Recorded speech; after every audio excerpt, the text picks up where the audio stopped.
Boa noite, vocês estão bem? Bem mesmo? Se não tivesse a falar? Ia mesmo?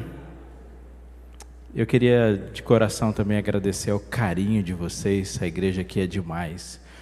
Receptiva, carinhosa, culinária. Foi muito bom estar aqui. Eu volto com um abraço, com a impressão de vocês, com um pouquinho mais de pânceps, que comi bastante. Mas é muito bom saber que Deus nos coloca, mesmo de pontos diferentes, na mesma direção. Isso não é bom? Isso é muito bom. Isso é uma bênção de Deus. Eu louvo a Deus por isso. Quero agradecer de coração a todos vocês. Eu quero desafiar você. Eu vou te fazer uma pergunta séria. Eu vou fazer um negócio aqui, ó. Eu divido o meu presente com a pessoa que me responder essa pergunta simples. Eu vou começar a introdução. Nós estamos indo para o céu. Se você crê, diga amém. Amém? O que vai ter lá? Fora o óbvio, né? O que vai ter lá? Você fecha o olho assim, ó. Imagina o céu, o que você vê?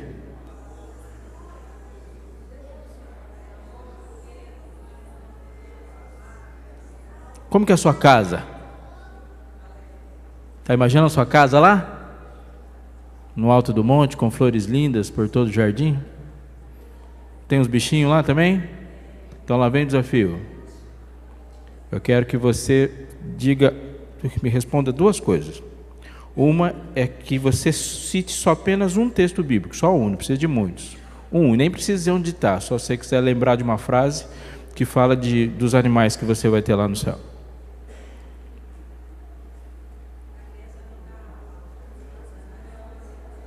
Como é que é?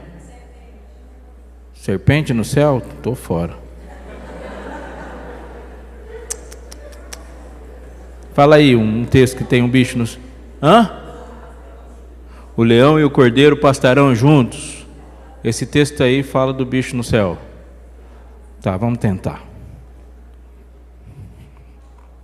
Abre sua Bíblia no livro de Isaías, então. É Isaías, né? Seu texto. Lá no finalzinho do livro de Isaías. Está com a Bíblia aí, sim ou não?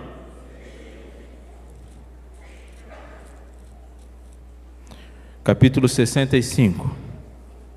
Leio com você a partir do verso 17.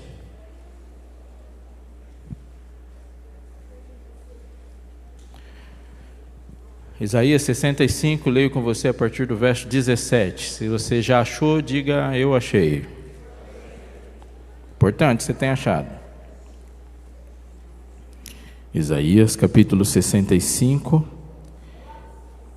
a partir do verso 17. Achou agora? Bora lá. Porque eis que crio novos céus e nova terra, e não haverá lembrança das coisas passadas, jamais haverá memória delas. Olha que coisa boa. Preciso dar uma pausa.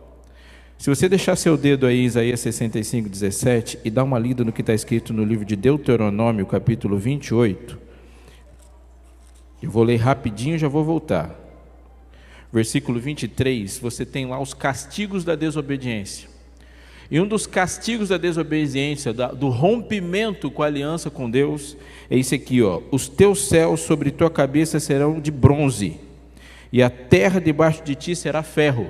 Deus disse assim: eu vou fazer uma aliança com você, meu povo. E se vocês cumprirem a minha aliança, vocês vão viver a sobrenaturalidade da fé. Israel ia ser tão fortemente abençoada que qualquer pessoa no planeta ia saber que o que estava acontecendo ali não era normal. E isso faria com que o poder, a glória, a bênção de Israel fosse de atração para todos os povos. E em muitos momentos isso aconteceu. Quando o rei Ezequias foi curado, o que aconteceu? Lá do outro lado do mundo veio gente para saber o que estava acontecendo. Quando a sabedoria de Salomão começou a se expandir e ser vista pelo mundo, de lá do outro lado do mundo veio gente para ver a glória de Israel, uma terra que mana leite e mel. Mas ele disse: espera aí, Se vocês quiserem viver como os outros povos vivem, vocês vão viver e vão colher consequências dos outros povos. E ele diz assim: se vocês se afastarem de mim e irem atrás de outros deuses, os teus céus vão te endurecer. Teu céu na sua cabeça vai ficar como bronze, a terra como ferro, ou seja, vai cair uma gota do céu e não vai sair nada da terra. Aconteceu isso?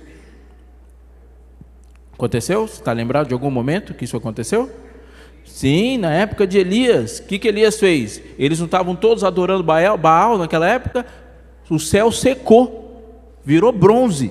É só calor na cabeça e a terra virou ferro, não saía nada.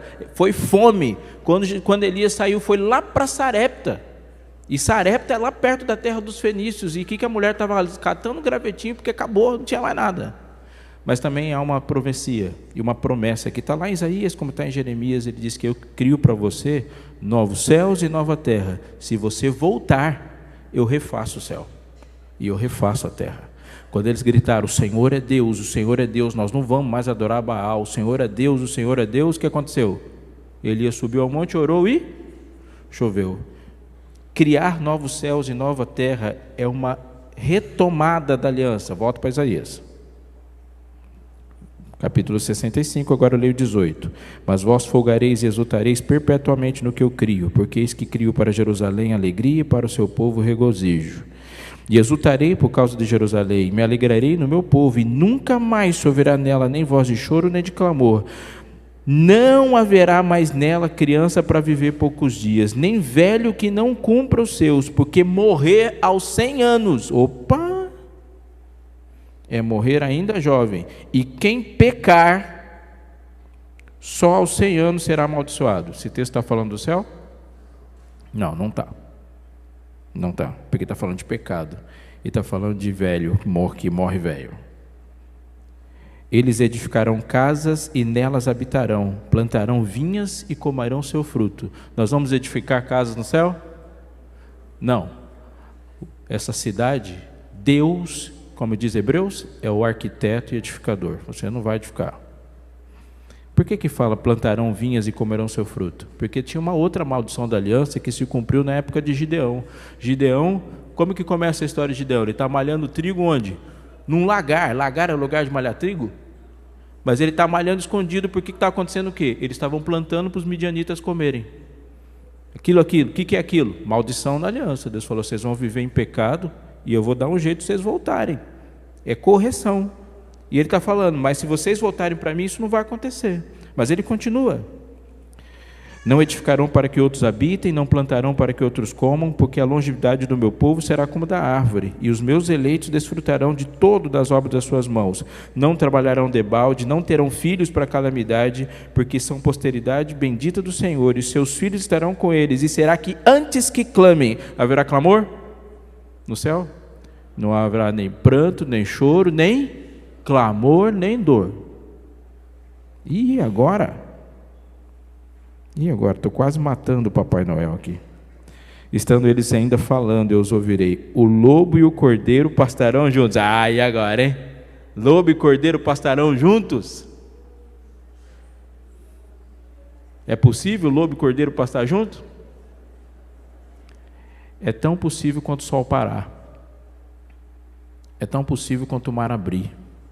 É tão possível quanto Salomão ter o QI que ele tinha. Deus falou: eu vou fazer milagres entre vocês. Essa promessa não é para o céu. Essa promessa é para Israel aqui, que eles recusaram a viver. Isaías 65, desculpa, não está falando do céu. Mais um outro texto? Vou te dizer uma coisa. Não tem nenhum texto na Bíblia que fala de bicho no céu. Não tem, não adianta procurar. Mesmo porque se tivesse eu não ia falar do meu presente porque eu gostei. Não tem, mas eu preciso falar mais um negócio para você. Qual texto você tem na Bíblia que fala sobre casa?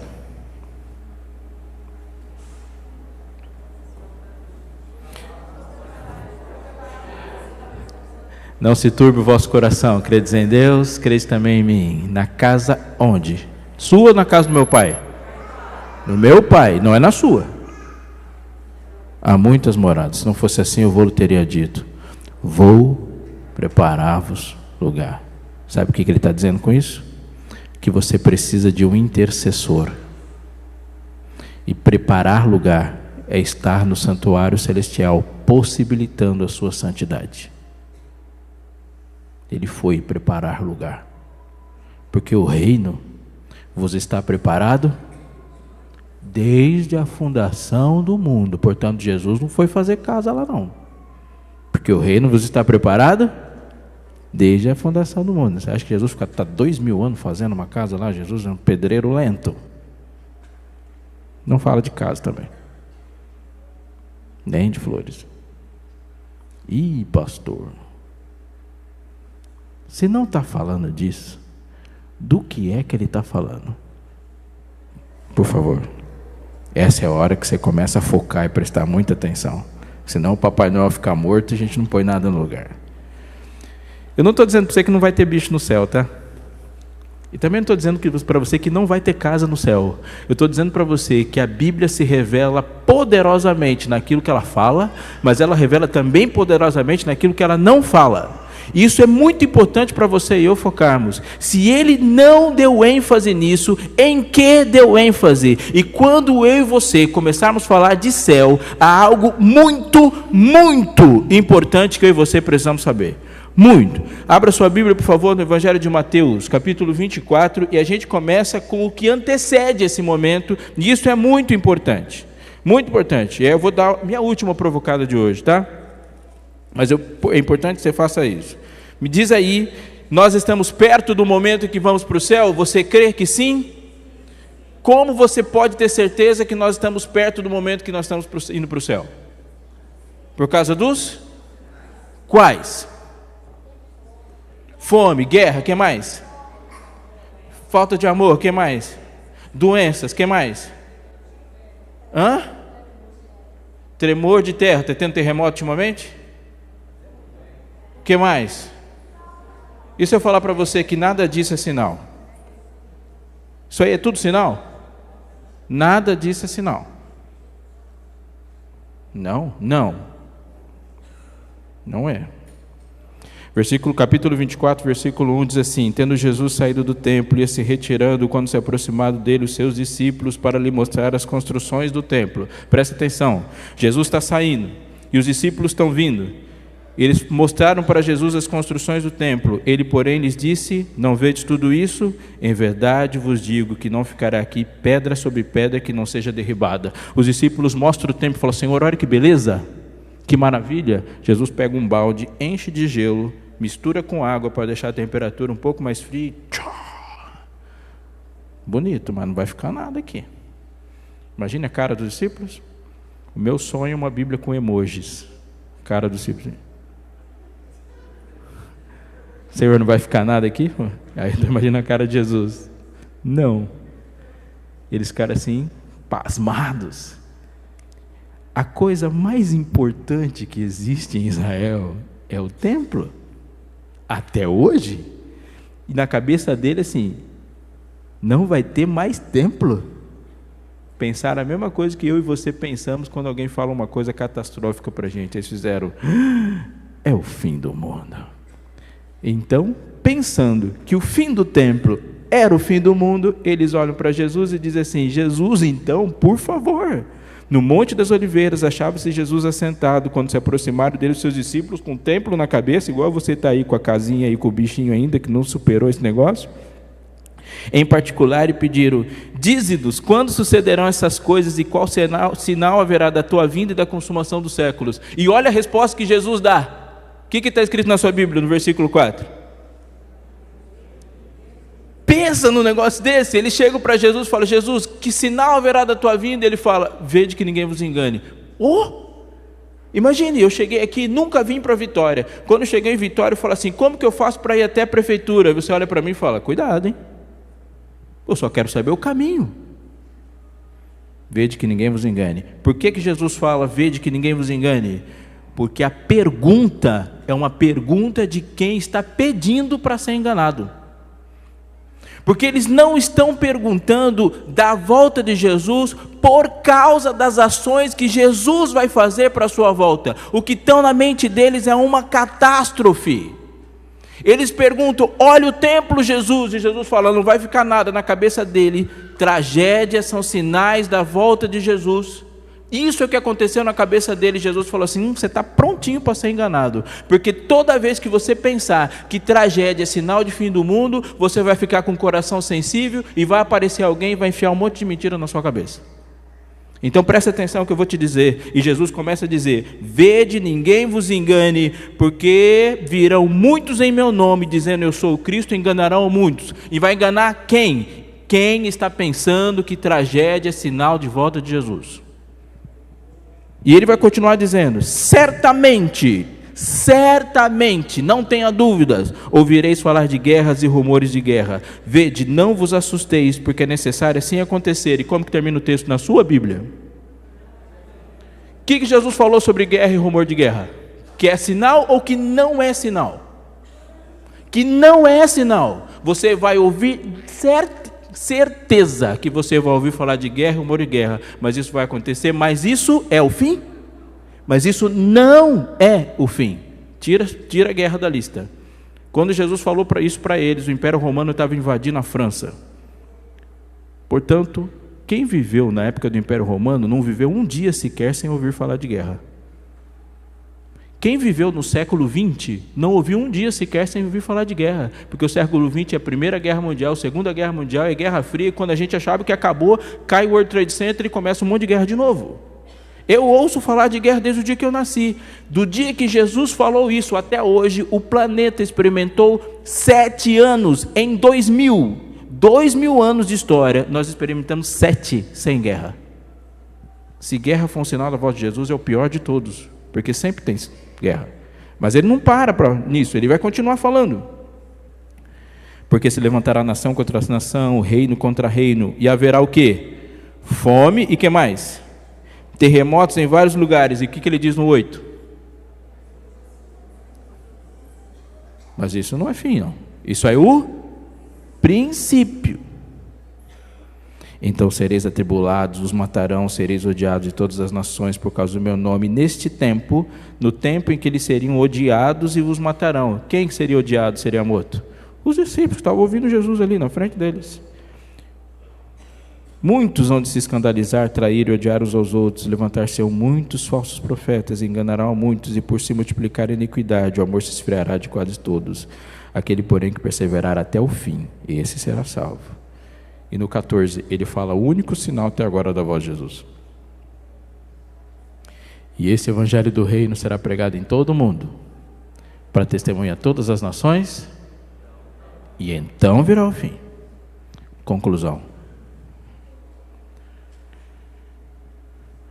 Sinal da volta de Jesus não é quando você está olhando para a TV. Se ficar procurando sinal da volta de Jesus na televisão, Jesus não volta. Não é ficar procurando sinal no jornal e nem na internet. Sinal da volta de Jesus é o evangelho sendo pregado. Pausa. Quem prega o evangelho? E vi outro anjo voando pelo meio do céu, tendo o evangelho eterno para pregar a todos que assentam sobre a terra. Quem prega o evangelho? Você. Portanto, o maior e mais forte sinal de que Jesus está voltando é você pleno do Espírito. Se isso não estiver acontecendo, o terremoto é apenas um objeto para que você e qualquer outra pessoa seja enganado. Porque se o evangelho não está sendo pregado, se a igreja não está se levantando, se os jovens não estão se enchendo de poder e com coragem para falar de Jesus para quem quer que seja, não é conclave, não é eleição americana, não é união de igrejas, não são guerras e não são terremotos, porque Satanás não diz que hora que o mundo acaba, porque essas ações catastróficas no mundo é coisa do mal, do mundo e de Satanás, e Deus está dizendo que quem termina a história é Ele e não o mal. É Deus que fala, acabou, e Deus fala, acabou, quando um povo se levanta para dizer do amor de Deus para o mundo inteiro. Vocês estão me entendendo? Guerra contra o mal é um sinal da volta de Jesus. É o terremoto que a igreja causa no mundo, que é sinal da volta de Jesus. É quando a gente sacia a fome das pessoas, que é sinal da volta de Jesus. E não quando a gente fica sabendo que elas estão com fome. Isso é sinal da volta de Jesus. Portanto, o céu se aproxima do mundo quando o Filho de Deus se aproxima do céu. Você entendeu? Sim ou não? Está com o bichinho ainda na cabeça, né? Vamos lá. Se não tem bichinho, ou se tem e ele não falou, do que ele falou então? Está com a Bíblia aí? Tá? Evangelho, aliás, livro de Gênesis. Vou fazer igual a Jesus agora, tá? Começando por Moisés e discorrendo por todos os profetas. Gênesis capítulo 2.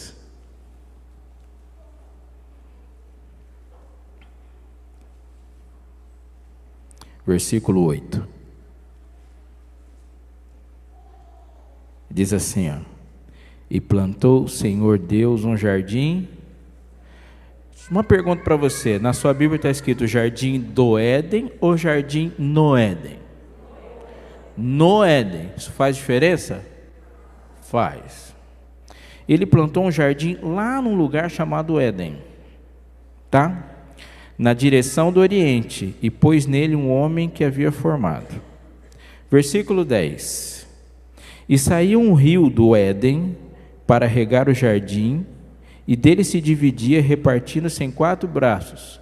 E tinha um jardim no Éden, e saiu um rio do Éden para regar o jardim, e nele se dividia em 4 braços, e os braços percorrem o mundo.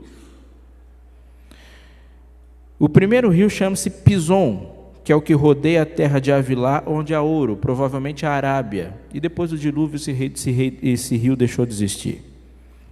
Olha o que diz o versículo 13. O segundo rio chama-se Gion, que é o que circunda a terra de Cush. A terra de Cush é a Etiópia. Não é essa Etiópia política que conhecemos hoje. Uma parte significativa da África é chamada de Cush na Bíblia. Moisés casou com uma mulher cuxita. Cush é um dos filhos de Cão. Eles ocuparam toda a África depois do dilúvio. Esse rio que nasce lá na Etiópia e circunda toda a terra de Cush, você hoje chama de Nilo. Ele vai lá, ele nasce lá perto das Cataratas de Vitória, atravessa a África e desemboca lá em cima, no Mar Vermelho, perto do Mar Vermelho. Continua lendo. O nome do terceiro rio é o Tigre, esse é fácil, que corre pelo Oriente para a Síria, e o quarto é o Eufrates. Considerando que o primeiro rio passa bem no meio, na Arábia, portanto, a divisão do Éden, ela vai de lá do norte da África, isso é Éden, até o Eufrates. Ou seja, ele é o que a gente chama de crescente fértil. Éden, então, é um espaço gigantesco, gigantesco. E se você medir do Nilo até o Eufrates, dá uma distância de aproximadamente, dá uma distância de, não é aproximadamente, dá de 2.200 quilômetros. Isso é o Éden. Jardinzinho, né? 2.200 quilômetros, do Nilo até o Eufrates. Lembre-se, quando Adão foi expulso do jardim, ele foi expulso não de um lugar perfeito, ele foi expulso diante da árvore da vida. Capítulo 3.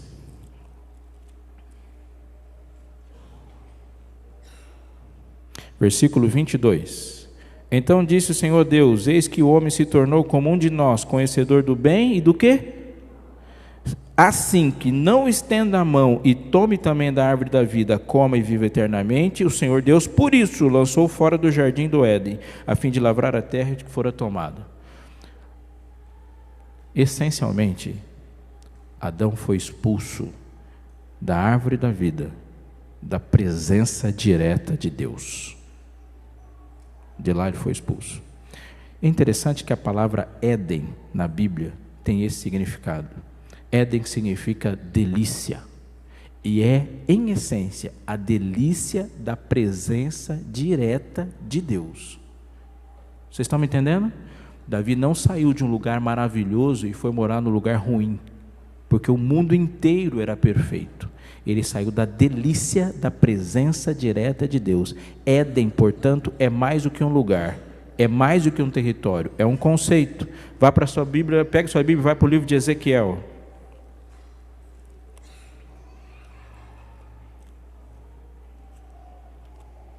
Capítulo 28. Você achou? Diga amém. Vocês acham rápido, né? Eu não achei ainda. 28, versículo 13. Esse texto aqui é um texto que fala sobre a queda de Lúcifer. Onde que Lúcifer estava antes de ser expulso? O que diz aí versículo 13? Estava onde? No Éden. E claramente você sabe que esse Éden não é a terra. Ele estava onde? Ele estava no céu, na morada de Deus. Ele fala, estavas no Éden, jardim de Deus. Pergunto para você, Lúcifer foi expulso do céu todo? Não, não foi. Se você ler o livro de Jó, que está escrito lá, os filhos de Deus vieram se apresentar diante dele, quem veio? Veio Satanás diante dele, portanto, ele tinha acesso a outros lugares fora a terra, mas ele foi expulso diante da presença de Deus no seu santuário. Ele era querubim da guarda, ele servia diante do trono, e de lá foi expulso. Vocês estão me entendendo? Sim ou não? Portanto, o Éden aqui, se Éden é o lugar onde Adão estava, e Adão foi expulso do Éden, e agora, a partir do momento que Adão foi expulso do Éden, a gente precisou de Bíblia, de oração, porque a gente não tem contato direto com Deus, e a delícia do Éden é o contato direto. Lúcifer foi expulso, estavas no Éden, jardim de Deus, e ele não pode mais estar lá, no lugar onde Deus governa, foi expulso, mas tinha acesso a outros lugares. Vocês estão me entendendo? Quando é que Lúcifer foi expulso totalmente de qualquer lugar fora da terra? Quando Jesus morre. Ele fala, e agora o príncipe deste mundo será expulso. Não foi expulso daqui, foi expulso de qualquer outro lugar que não seja aqui. Me entendeu? Sim ou não? Sim ou não? Se não, você ia falar? Entendendo que Adão saiu no Éden, Lúcifer saiu do Éden, e Éden é mais do que um lugar, é um lugar que representa Deus direto. Olha o que Deus falou para Abraão, Gênesis capítulo 15.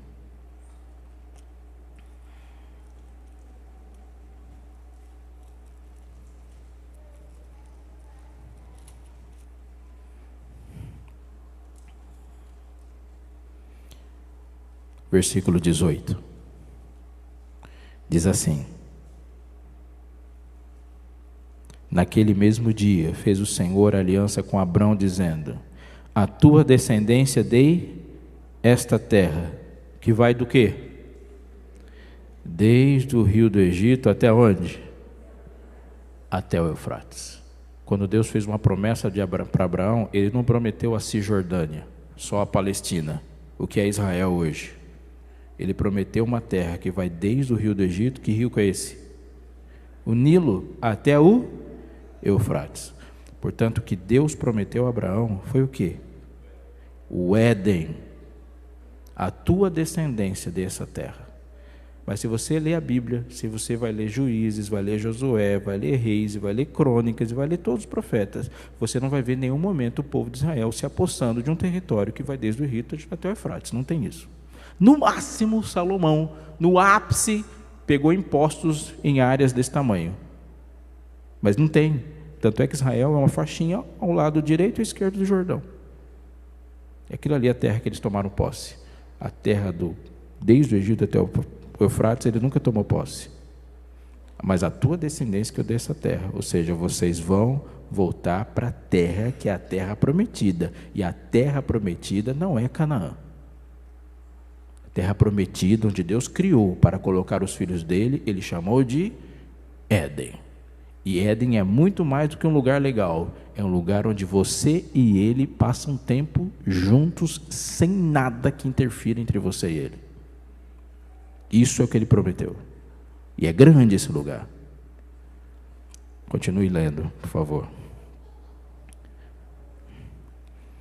Quando você vai para o livro de Êxodo,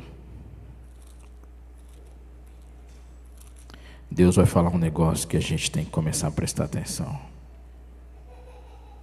capítulo 19.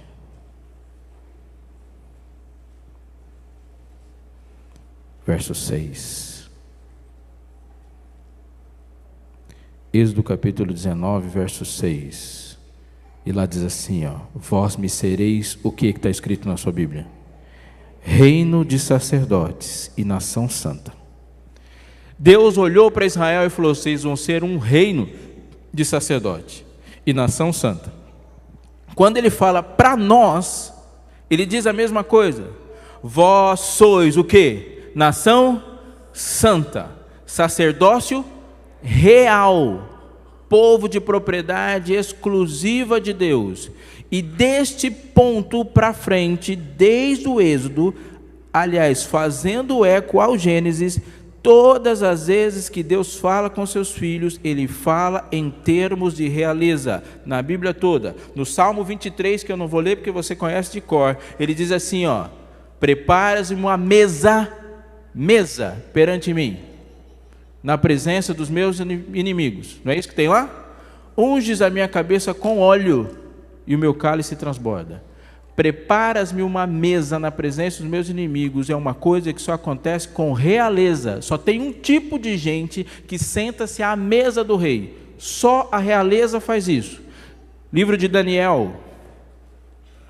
Você está cansado já de ficar caçando coisa na Bíblia? Não?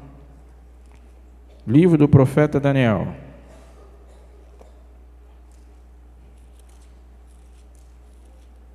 Capítulo 10.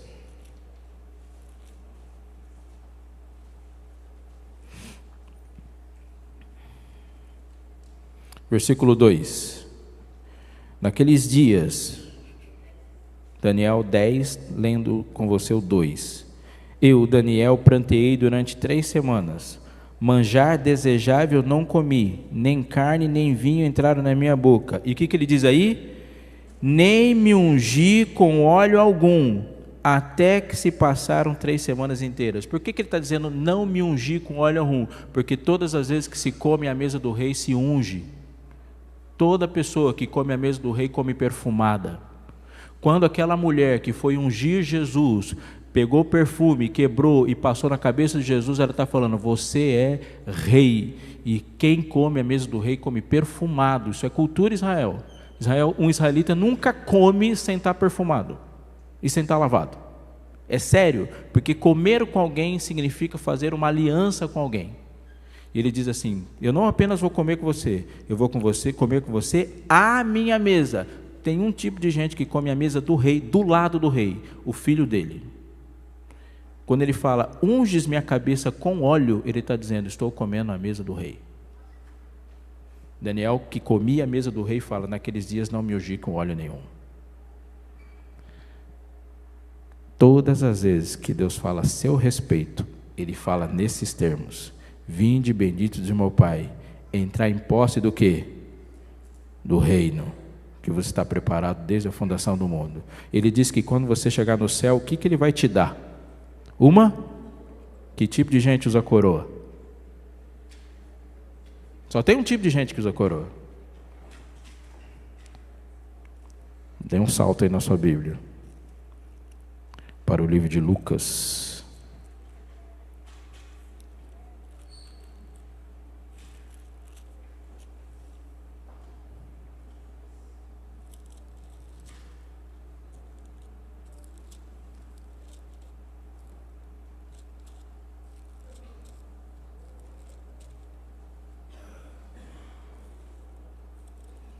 Livro de Lucas, que acabou de desaparecer da minha Bíblia. O texto sumiu, está em algum lugar.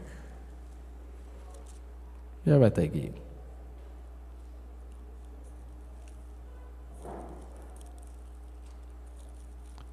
Um reino.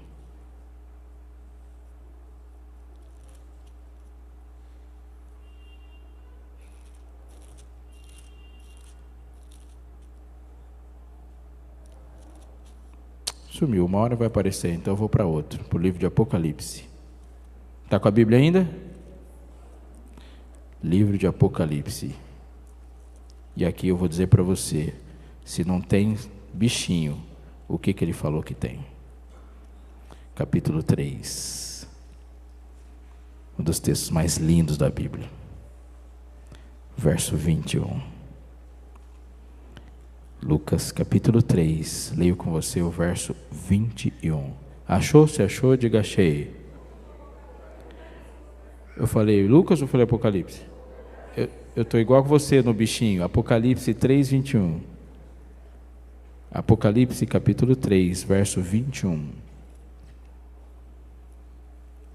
Achou? Ao vencedor, dar-lhe-ei sentar-se comigo onde? No meu trono. Trono, assim também como eu venci e sentei-se com meu Pai no meu trono. Capítulo 2, verso 26. Ao vencedor que guardar até o fim as minhas obras, eu lhe darei autoridade sobre as nações, e com cetro de ferro as regerá, e as reduzirá a pedaço, como se fossem objetos de barro. Olha o capítulo 4, versículo 4. Ao redor do trono há também o quê? 24 tronos. Uma pausa. Se ele tivesse falado 13 tronos, 2 tronos, 5 tronos, eu ia me reduzir. Mas ele falou quantos tronos tem ao redor do trono? 24. Um parêntese para falar para você sobre como os números do livro de Apocalipse se comunicam conosco. O livro de Apocalipse, como o restante da Bíblia, falam conosco através de números. E esses números têm significados rígidos, eles não mudam. Por exemplo, 7 é o número de coisas completas. Certo? Então quando ele fala assim, Senhor, quantas vezes devo perdoar meu irmão? 7 vezes? O que ele está dizendo? É o número máximo para mim. E o que Jesus responde? 70 vezes 7. Pelo fato de Jesus ter usado o número 70, significa que você não precisa fazer conta. Ele está dizendo do número 7 vezes uma coisa que refere-se a 7 também. Portanto, você deve perdoar como e quando? Plenamente, absolutamente, infinitamente. Todas as vezes que o número na Bíblia está somado com ele mesmo, ou multiplicado por ele mesmo, é aquilo na totalidade. 6 é o número de homem, é o número de abominação. Não precisa fazer continha sobre 666, porque é um 6 do lado de um 6 e um outro 6. É a abominação total, absoluta, não faça conta. Vocês estão me entendendo? Totalidade do remanescente. Quanto que é 12 vezes 12? 144.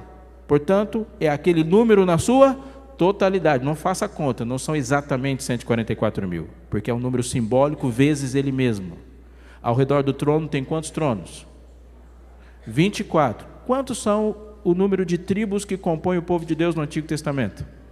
Quantos são o número de discípulos que Jesus escolheu? Sobre quantos apóstolos a igreja do Novo Testamento está fundada? 12. O povo de Israel, o povo de Deus entrará na cidade em quantas portas? 12, portanto 12 é o número do povo. E quantos tronos tem lá? Portanto, quem está sentado lá? O povo. Quem está sentado lá? E você está sentado onde? Ao redor do trono vi também 24 tronos. Tronos, não casas. Tronos. Ao vencedor dar-lhe-ei um sobrado. Está escrito lá na sua Bíblia? Ao vencedor dar-lhe-ei um tigre, para você ficar brincando, uma girafa. Não está escrito isso lá. Ao vencedor dar-lhe-ei uma casinha com um monte de florzinhas. Ao vencedor dar-lhe-ei sentar-se comigo onde?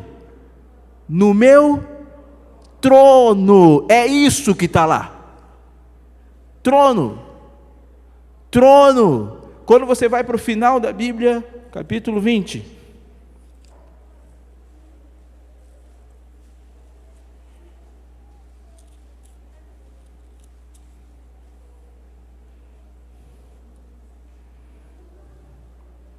Versículo 4.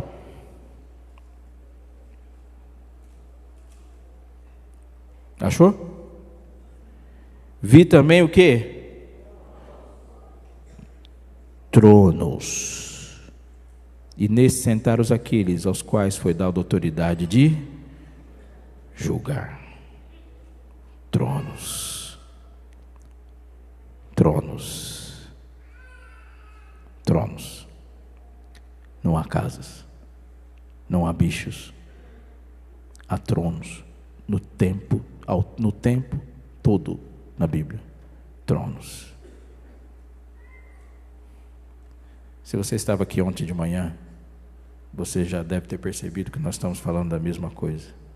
Façamos o homem, pois, a nossa imagem, conforme a nossa semelhança. Filho de rei é o quê? Filho de rei é príncipe. Príncipe. E todas as vezes que Deus falou com você, ou sobre você, Ele só fala nesses termos. Só fala assim, na Bíblia toda.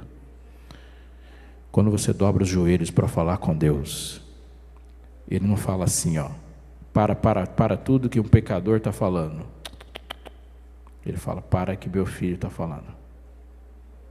Deus nunca se refere a nós a partir dos nossos pecados.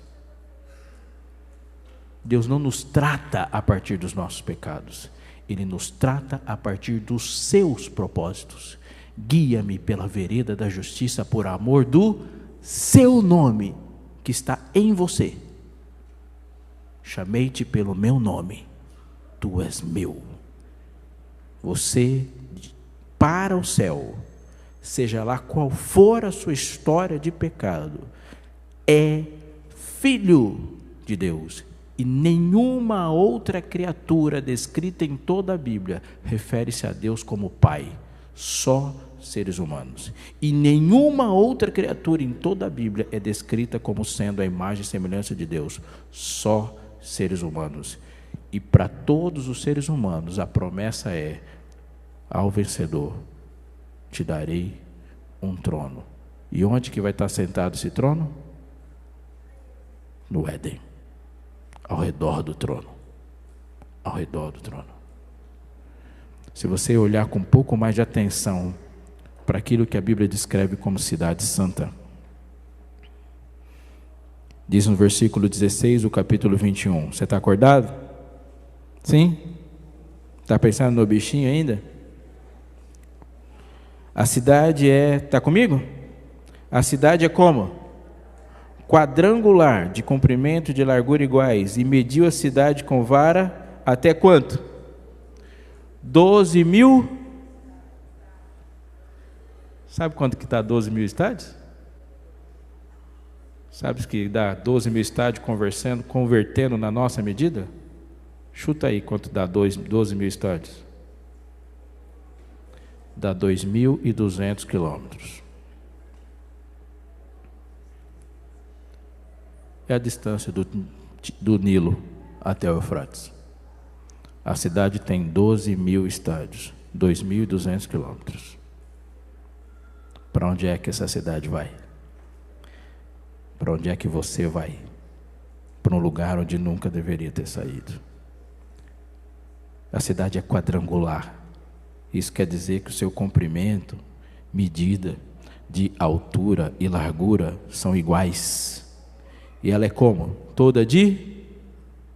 Qual é o material da cidade? Ouro. Espera aí, pastor. A cidade é um cubo, não é isso?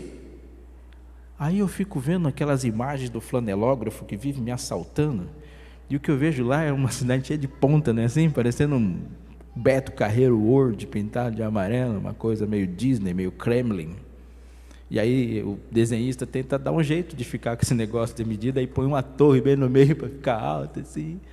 Mas ela fala que a cidade é de ouro. As ruas são de ouro. A cidade é toda de ouro. E se a cidade é toda de ouro, o que Deus está dizendo? Deus está dizendo que se a cidade é toda de ouro, o ouro lá é um negócio desprezível. Porque se a rua é de ouro, nós vamos pisar em cima. O ouro lá não tem nenhum valor. Não tem valor comercial. Você não vai ficar rico porque o lugar onde você vai morar é de ouro. A nobreza do ouro está vinculada a uma outra coisa.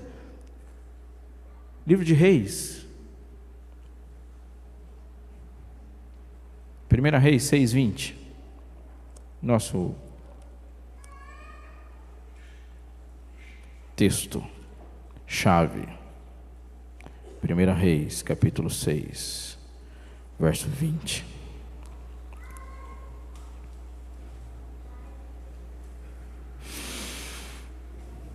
Achou? Era o Santo dos Santos, de 20 côvados de comprimento, 20 de largura, 20 de altura. Cobriu de quê? De ouro puro. Cobriu também de ouro o altar de cedro. Era o Santo dos Santos quadrangular. Sua medida de largura, altura, profundidade igual, e é de ouro. O que é que vai descer do céu? Eis o tabernáculo de Deus com os homens. O que vai descer do céu é o lugar santíssimo do santuário celestial, o Santo dos Santos, o lugar onde Deus habita. É isso que vai descer do céu e vai parar onde era o Éden. E você não vai morar lá apenas, você vai servir lá, você vai trabalhar lá, você vai se realizar ajudando ao Rei do Universo a governar com Ele. E quem inventou isso? Foi Ele. Ao vencedor dar-lhe-ei sentar-se comigo no meu trono. E ao redor do trono há 24 tronos, e com cerco de ferro regerá as nações. Jesus chama os seus discípulos e falou: quando eu me assentar, vós os aceitareis ao meu lado em tronos, e vocês vão governar comigo. Ele não falou do tigre, nem do elefantinho, ele falou de reis. Reis. Pode ser que chega lá e tosse seu Rottweiler, seu Doberman que você tanto queria, ou um Poodle, sei lá, ou uma calopsita, depende, eu prefiro a coroa. Se ele não falou de bicho, é porque ele falou que ele tinha pensado para você um negócio que você jamais tinha pensado. Nós somos reis, filhos de um rei, a imagem de um rei. Tem algumas coisas que as pessoas falam e eu fico pensando sobre o céu. Tem gente que fala assim: eu vou chegar no céu, tenho umas perguntas para fazer para Deus. Desconfio que esse negócio não vai rolar. Vou dizer para você, quando eu chegar no céu, eu vou fazer uma pergunta só. Senhor, acabou? Fechou a conta? Tem certeza que não teremos? Só essa pergunta, acabou? O resto eu não quero perguntar nada, quero nem saber. Ele fala: vou chegar no céu, quero olhar para Deus e quero que Ele me explique. Não, é você que dá explicações, não é Ele. Você que vai ter que responder um monte de perguntas antes de ir para lá. Não é Ele é o juiz, você não tem que fazer pergunta nenhuma, não. A pergunta é: acabou? Mas tem umas coisas que as pessoas dizem que é surpresa, que eu desconfio que a surpresa vai ser diferente. Você vai chegar lá e Jesus vai abrir um sorrisão e vai falar: e aí? E você vai olhar para aquele sorriso e vai falar assim: peraí, sério, Jesus, que esse é seu sorriso? Eu já tinha visto esse sorriso. Meu primeiro ancião, Marcelo, ele sorri desse jeito aí, ó. Ele fala: que Marcelo? Aquele sorriso lá era meu. É que eu fiz ele, a minha imagem. Então todas as vezes que eu queria sorrir para você, eu fazia isso. Ele foi feito a minha imagem. Aí eu falei: então deixa eu te abraçar. A hora que você abraçar, eu falo: peraí, parece que eu conheço esse abraço. Minha mãe me abraçava desse jeito. Que sua mãe? Eu coloquei sua mãe na sua vida para eu poder te abraçar. Aquele abraço era meu, não era seu. Sério mesmo, Senhor? E esse levantar de sobrancelha aí? Cara da esposa do pastor que levanta a sobrancelha assim. Falei: que eu levanto a sobrancelha assim? Todas as vezes que você fez alguma coisa a um desses meus pequeninos, a mim os fizeste. E alguém vai dizer assim: mas quando foi que a gente fez isso? Era eu que estava lá, porque esse povo aqui, ó, era o meu jeito de fazer com que o mundo me conhecesse. Agora, filhos de rei não são mendigos. Quem é feito à imagem e semelhança do Rei do Universo não é feito para ficar chafurdando lama. Quem foi feito à imagem e semelhança do Rei do Universo se ajoelha diante do Rei do Universo, mas fica em pé diante de qualquer um. Absolutamente. Porque não estamos esperando casas. Não estamos aqui andando por esse mundo porque achamos que a nossa recompensa vai ser um resort, um porto de galinhas eterno. A gente não está indo para essas férias no céu. A eternidade é Deus nos recolocar no lugar onde nunca deveríamos ter saído, num plano que Ele fez antes da fundação do mundo. E que Ele fez e nos prometeu antes da fundação do mundo é um reino. Portanto, Deus nos chamou aqui para fazer o que Ele nos fez para fazer, avançar um reino. Deus não nos chamou e nem nos fez e nem nos prometeu uma vida onde a gente ficasse vivendo atrás de carros, de casas, de grana e de aplausos do mundo. Ele nos fez para avançar um reino, para ir para qualquer canto desse mundo, onde a bandeira de Sião não tremula, fincar a bandeira e falar: o rei chegou. E o sonho de todo filho de Deus não é o sonho de viver em uma casa legal. Se você tem esse sonho, o primeiro dinheiro que você pegar vai fazer com que o seu sonho bate asas e voe. O sonho de todo filho de Deus não é ficar andando em um carro legal e nem no lugar onde boleto não chega. Não, isso não é um sonho, isso é sonho carnal. O sonho é ver a glória dele espalhada por toda a terra, e um dia que nossa satisfação vai ser olhar para ele e falar: o Senhor reina. E Deus fala assim: vem reinar comigo, porque para isso eu te fiz. Você foi feito à minha imagem, portanto eu te coloco uma coroa na cabeça, senta do meu lado, vamos governar, porque foi para isso que eu te fiz, para viver uma santidade absoluta. Pergunto eu para você: quem estava diante do trono antes do pecado começar? Quem estará diante do trono quando a história do pecado acabar? Você entende? Está entendendo o tamanho da guerra? Há quase 60 anos, eu acho, né? Segunda Guerra Mundial. A Segunda Guerra Mundial faz um monte de história, mas não era só americano que estava na Segunda Guerra Mundial, como o cinema diz, né? Porque só tem história de americano, eles são os tops. É verdade, eles foram fundamentais para a guerra acabar, mas a gente foi para lá para a guerra também. E foi interessante que o presidente brasileiro na época, Getúlio Vargas, falava assim: ó, é mais fácil uma cobra fumar do que o Brasil entrar na guerra. E aí o Brasil entrou na guerra. E o símbolo da Força Expedicionária Brasileira é uma cobrinha fumando. Porque eles falaram: agora a cobra vai fumar. Porque, de fato, a gente foi para a guerra. Quando a gente foi para a guerra, nós fomos designados aí para a Itália, para os Alpes italianos. Um frio de matar. Frio mesmo. E de matar mesmo, não é uma expressão.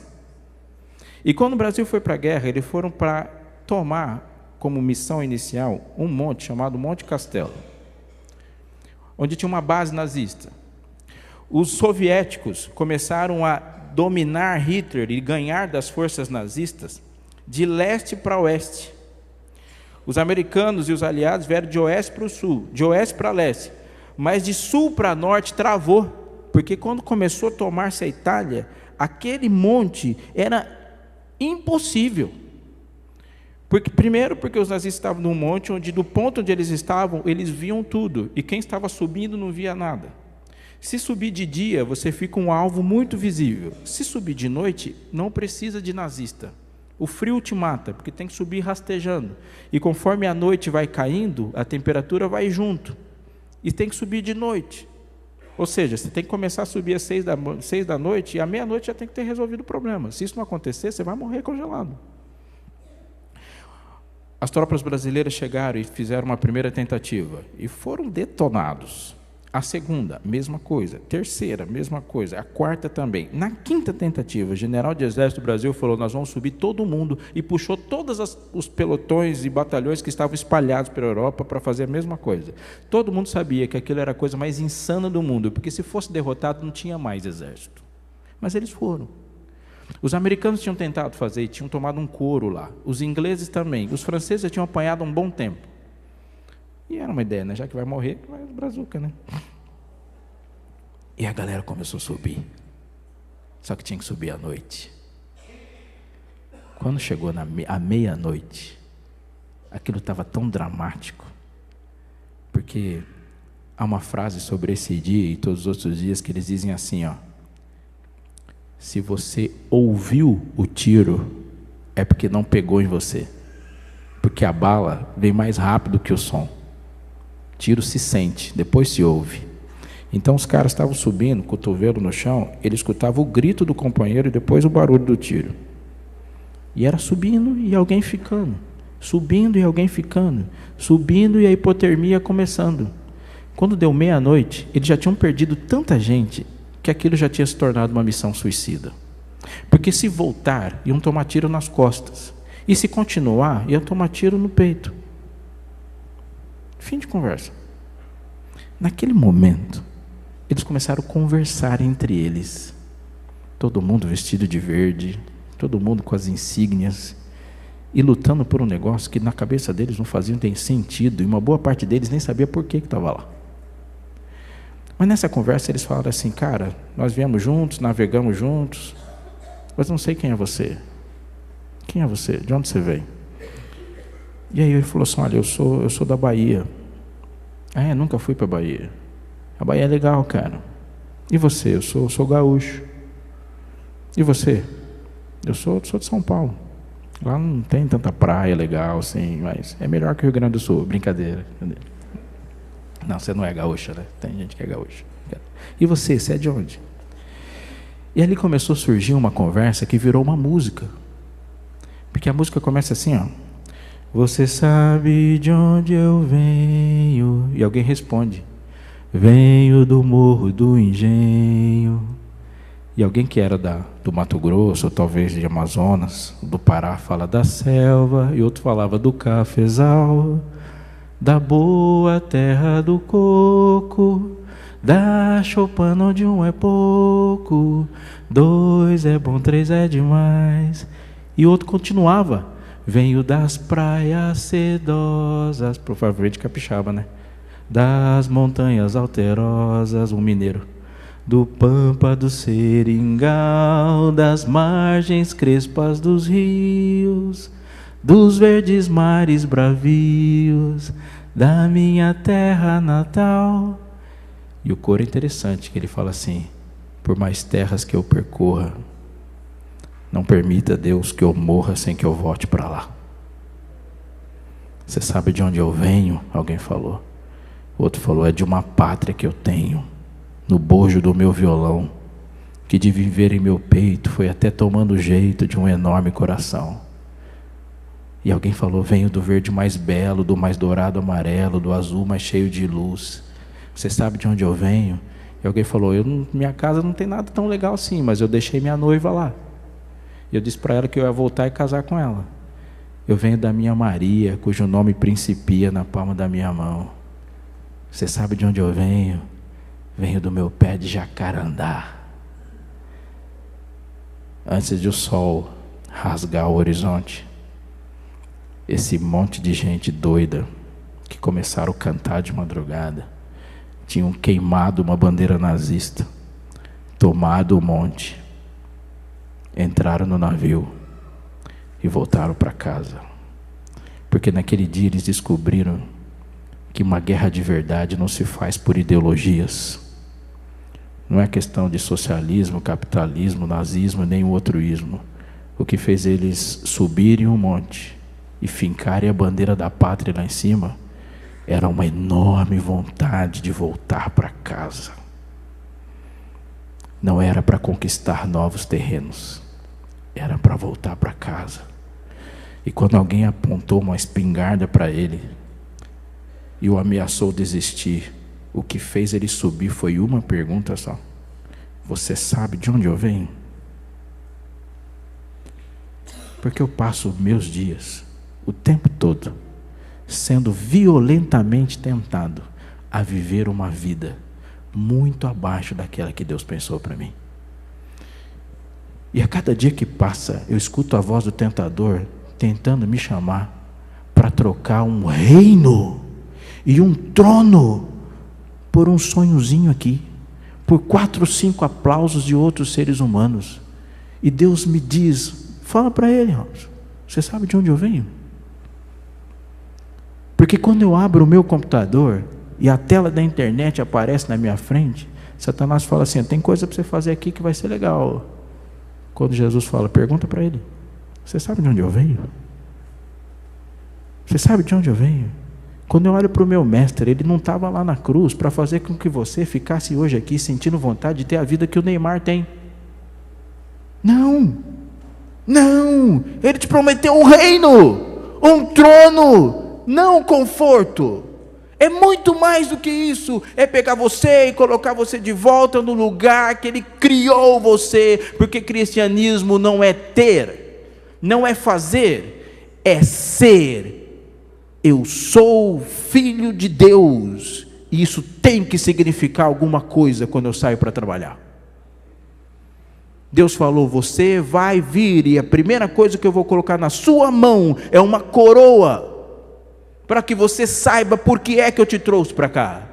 E quando eu pegar essa coroa, a primeira coisa que eu vou fazer é colocar no pé dele, para dizer para ele como é que eu fui para lá, e por quem eu fui para lá. E quando o mundo pergunta para você, você deve devolver a pergunta assim: você sabe de onde eu venho? E por mais terras que eu percorra, não permita Deus que eu morra sem que eu volte para lá. Sem que eu volte para lá. Eu quero viver aqui em sintonia com o céu. Mas o céu não tem a ver apenas com o lugar com que você vai. Tem a ver com o tipo de pessoa que você é. Você é de lá. Você é de uma pátria sem fim. Você não é da cabeça de ouro, nem do peito de prata. Você é da rocha. E a rocha não passa.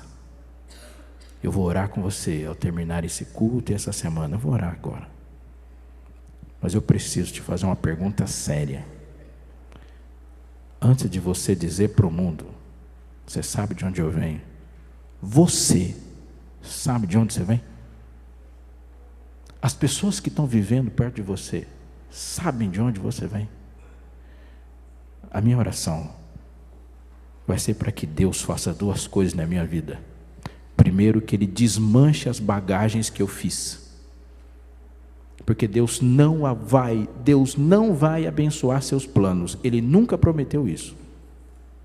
Ele nunca prometeu abençoar seus planos. Então eu vou orar pedindo para que Ele me ensine a parar de fazer isso. Deus consagra com sucesso os planos dele para você. E todos os planos, que seja lá o que você vai fazer, estão e devem estar de acordo com o plano dele. E o plano dele é que você se sente num trono. Esse é o plano. Então, na minha oração, Senhor, me ajuda a desfazer as bagagens que não estão ajudando. E no lugar disso, Senhor, me dá um coração como o seu. Eu quero jogar fora tudo que não tem nada a ver com esse lar. E eu tenho absoluta certeza que eu estou falando com gente que está aqui, que quando se fala de céu, não sente alegria. Mas eu preciso te dizer uma coisa. Você não pode trocar a certeza do mundo pela dúvida da fé. Você não vai para o céu porque você conquistou alguma coisa, você vai para o céu porque você herdou alguma coisa. Herdeiro. Então eu estou falando com gente que hoje precisa dizer: Senhor, de uma vez por todas eu quero viver essa certeza agora, e o que está tirando essa certeza também tem que ser tirado da minha vida. Você precisa se posicionar. Você precisa se posicionar dizendo: não, em mim deu certo, porque uma história de amor não é uma história de um Deus correndo atrás de você. Uma história de amor é Deus dizendo para você: te amo, e você respondendo também. Deus falando para você: te quero, e você falando também. Deus fala: eu estou sentado no trono, você fala assim: posso sentar do seu lado? Porque o seu lugar é perto dele. Céu não é Deus no trono e você lá longe. Céu é Deus no trono e você do lado.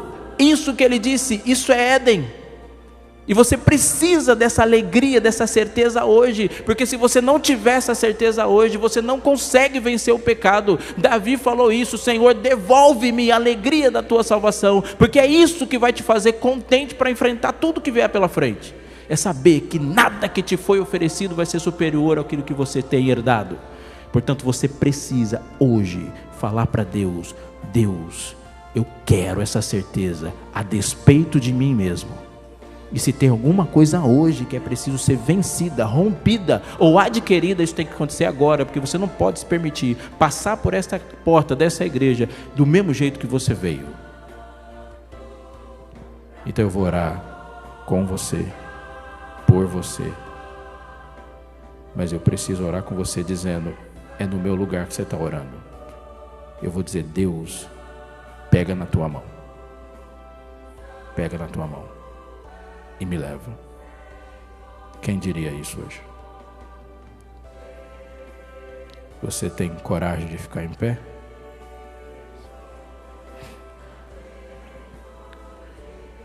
Você teria coragem de dizer para principados e potestades que a multiforme sabedoria de Deus se faz conhecida na sua vida ao dizer assim: hoje, a partir de hoje, eu quero viver a radicalidade do reino? Saindo de onde você está e vindo na frente, calma. Eu queria convidar você a se posicionar assim, jovem. Hoje e daqui para frente, eu vou viver para avançar um reino. E eu vou substituir uma palavra na oração. E eu quero chamar para vir para frente alguém que tenha coragem de dizer isso que eu vou dizer. Eu quero orar em nome de Jesus, mas eu quero acrescentar nas minhas orações uma frase que tem que ter muita coragem para falar. E essa frase é: Deus, transforma-me, custe o que custar. É parar de falar: Deus, muda o mundo em nome de Jesus. É: Deus, muda o mundo através de mim, custe o que custar. Deus, traz meu filho de volta, custe o que custar.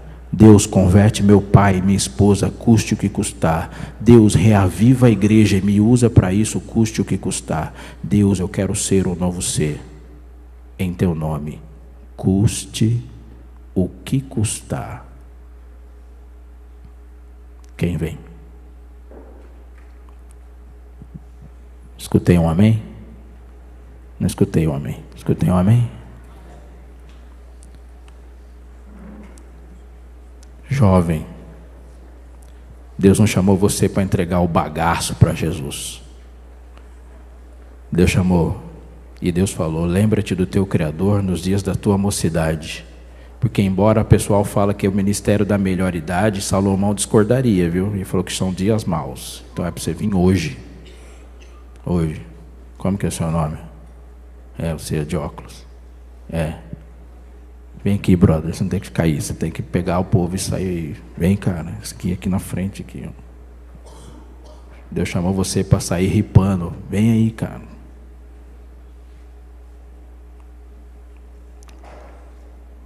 O que você está fazendo aí, cara? Você tem que vir aqui, ó. Aqui, ó.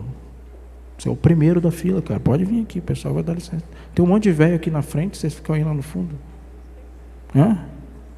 Não, é modo de dizer. Vem aqui, ó. Aqui, ó. Fica aqui, vem aqui, ó, na frente aí. Você é o cara, eu confio 100% em você. Cadê sua irmã? Aqui, ó, na frente aí. Você é a primeira da fila. É isso aí, Gui. Corajoso. Deixa eu ser vermelho. Feche seus olhos. Pai querido, louvado seja o teu santo nome, para todos sempre. Mas o que a gente quer dizer aqui, ousada e corajosamente, é que queremos que o teu nome seja louvado, santificado e glorificado na nossa vida. O que estamos dizendo a ti, Senhor, é que aqui em pé, nos posicionando, é o nosso jeito de dizer que nós rejeitamos radicalmente qualquer proposta de viver uma vida abaixo daquela que o Senhor prometeu. Somos teus filhos, somos feitos à tua imagem, estamos caminhando, Senhor, para um reino, e assim, Senhor, queremos nos portar altaneiramente na dignidade do teu chamado. Pai querido, que como príncipes possamos viver.